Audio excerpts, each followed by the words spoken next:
Good morning.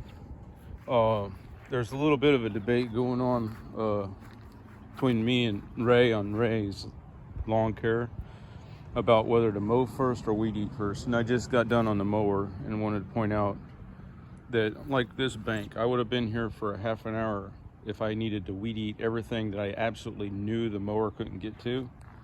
But not knowing whether or not I would get enough traction in these conditions, I didn't know if this bank don't show how steep it is. But as it turns out, after mowing, I don't have to take the weed eater along the fence line because I brought my grass level down the right level, and I realized that it hasn't grown enough there. I don't have to do none of this bank except for a little bit around these rocks and a little bit on the front of this tree. So it cut at least a half hour of labor off of this one single lawn. But additionally, I have a certain amount of precision that I like in my lawns, and not knowing the track of the mower, you don't know if you have things that you need to feather out. Like here, the mower took a line, or you can't see all the dips because the grass evens it out. But on this side, there's a little bit of a low line. I'll want to feather that out. You can't tell that prior to mowing. You can't tell what kind of anomalies you're going to get in their lawn like that. But just this bank being able to mow a significant amount of that cuts out 90% of the labor on this lawn. So I don't see where there's an argument as far as and then of course the benefit also comes in that when you're string trimming afterwards, you're only string trimming the little, there's probably 3 or 4 blades of grass around there. So you don't have to be on full throttle.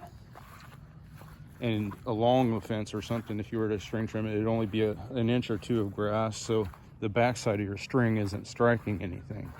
So it means less throttle. And you can walk with one hand holding the string trimmer, which means less effort. All right, I'm gonna get back to work. Probably from the rain yesterday. So I could take the panel off, screw with that switch, but I think what I'll do is I'll just short across this.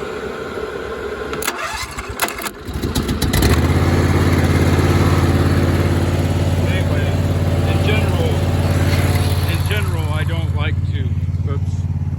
I don't like to leave I only turn the mower off when it's parked on the trailer. So in that regard, I do agree with Ray and his process, for sure. I just don't, with the properties that I do, the blowing off isn't as much of an issue for me as much of an issue. I save more on string trimming than I would by using the mower to blow off. And part of the reason is because of the humidity and moisture here, and that the mower wouldn't blow it all off. So you still have to take the same walking routes with the blower itself anyway. So in that regard, you see, everything's different between different climates and different regions. So in his cases, when he's got a 1/4 mile driveway, solid hard surfaces, it's beneficial for him to use that mower to do the blowing. I understand that. But like I said, with my circumstances, there's too many tight little places that you got to have the blower anyway. You got to walk to them, and when you're walking to them, you can be blowing off the other. So it saves me so much more time to use the big mower to do the majority of the work, and then only have a small portion to string trim, and actually know exactly what you have to string trim. Here's another perfect example of why you want to mow before you string trim, and that is that, well, they're going to be outside because the dog's out there. I'll just tell you, the few trees out back that are way out back, your discovery is done on your mower instead of on your feet. So you can get back there and find out that, hey, the grass either hasn't grown in around the swing set and the trees, or you were able to get close enough to get them because they weren't trying to lean in towards the tree. So you don't waste time walking out to a quarter mile out to a section of yard that doesn't really need string trimming. Here's another example of why you want to mow before you string trim. It's called contour. Your lawn will have a contour, and sometimes you'll need to feather out the way the mower tracks on it. So I was seeing some traffic lines I didn't like here, like patterning. So I wanted to switch it up, which made this swell, no, this is not a swell, this is a valley. It made it contour differently. But even if it was it had exactly the same traffic pattern every time, trying to match contours is kind of like, if you were doing it ahead of time, you'd end up burning it down too low to be sure you got it, you know, so you don't have to do that walk of shame. Because it's really hard to tell until the mower makes that pass. So you don't know how much to take down that little strip in the valley where the way that the mower was laying, where they didn't match. So you can't do that ahead of time. So anyway, I got all that done. Okay, here comes another reason. Just in one day, I'm coming up with a billion reasons why you want to string trim after you mow. So for no apparent or predictable reason, the mower had a couple stragglers right here, just 3 or 4. No biggie. You don't want to leave them. But if you make another pass, your lines are going to be totally screwed up. And on this lawn, it's real sensitive to traffic and weight. So it makes impressions in the lawn with it. If I tried to make a pass to correct or to get those stragglers, then, you know, some customers won't put up with it, but you also have a certain degree of quality that you want to provide in your own mind for satisfaction of the job. So if I had string trim first, I wouldn't be able to get that and take care of that. I don't know if the camera shows it, but my goodness, this one here is ridiculous. I don't know why they took so long to get back to me on whether to cut it. But if you knew how big it is back behind, I think it's about 3 acres. And there's a pool that's not got anything around it. So every clipping that goes in the air wants to float back towards the pool. All right, guys, here's another example of why you, well, there's one. If you're string trimming, there would be snakes in your grass that you didn't know about. I didn't even think of that until just now I'm walking up. That wasn't what I was meaning, but I'll show you. Getting this one knocked out did the front. I haven't even began the back, but here's the thing. If you mow first, then string trim, you don't end up string trimming anything that the mower could have got. If you came to this tree before you mowed, you'd have a circle all the way around it. Everything, the backside, here's your head, the string trimmer head. Here's the backside of the string. It would have been having to eat this grass to eat that grass. Now it only has to eat that grass. Okay, so you would have had a big circle around here, and then the mower would have came through and it would have gone over 80% of the part that you string trimmed. And that all took energy from the string trimmer. Whereas now you can come in here with just the side of your string and you can walk around that at a super quick pace and it's done. See, that's what's, there's your results after mowing, okay? You don't need to string trim a big swath. Now another thing is, a lot of times, say that tree is so wide, your string trimmer guy will make a perfect circle around that string or that tree. Well, not realizing, well, the lawn mower comes in this way, swoops a little bit and goes out that way. It leaves a pattern that's more like an elliptical shape, an eye.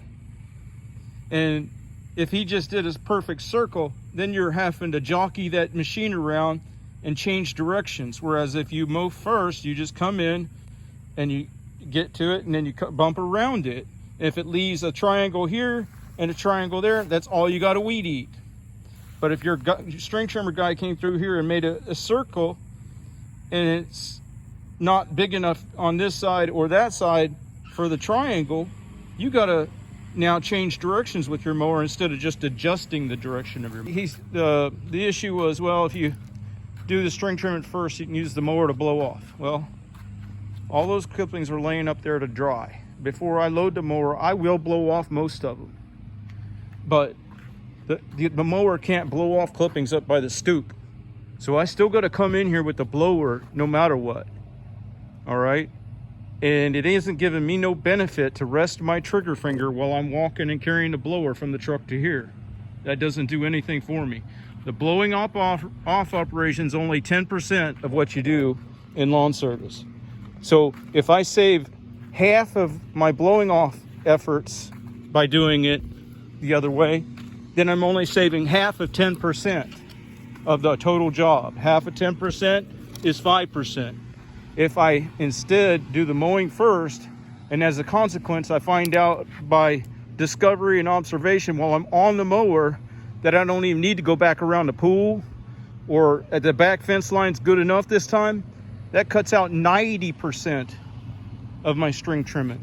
Just around one tree, the factors I was just describing, cuts out 90% of that tree, because instead of doing a full pass with the backside of your string striking blades of grass in a full perimeter circle, instead you may only have to do a little triangle on the front and the back. So just on a tree, it cuts out 90% of the work on string trimming. And string trimming within the scope of the total operation of lawn service is about 60 to 70% of the labor and time.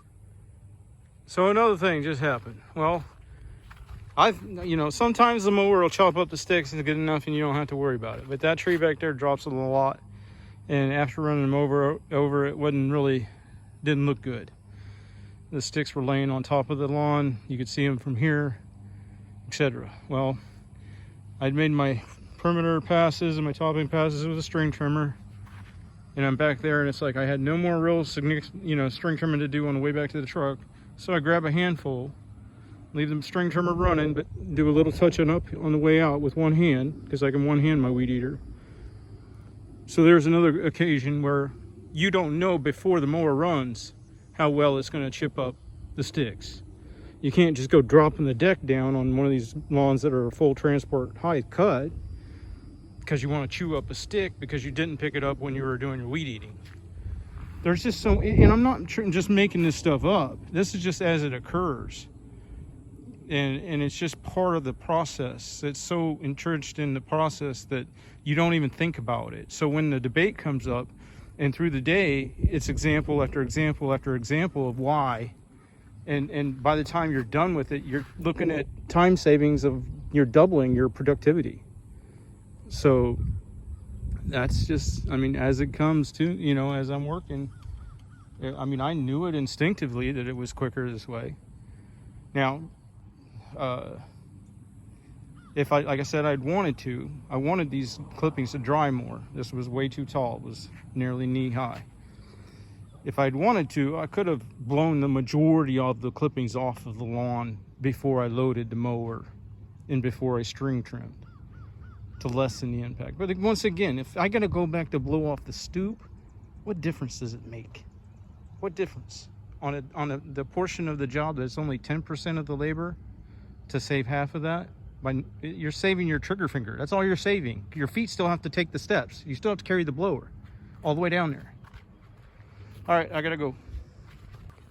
So if you're ripping so hard with your string trimmer that it doesn't matter that the backside of your string is hitting tall grass, in other words, you're string trimming before you're mowing, if you're ripping that line so hard, you're gonna knock through the bottom of these fence panels. You just are.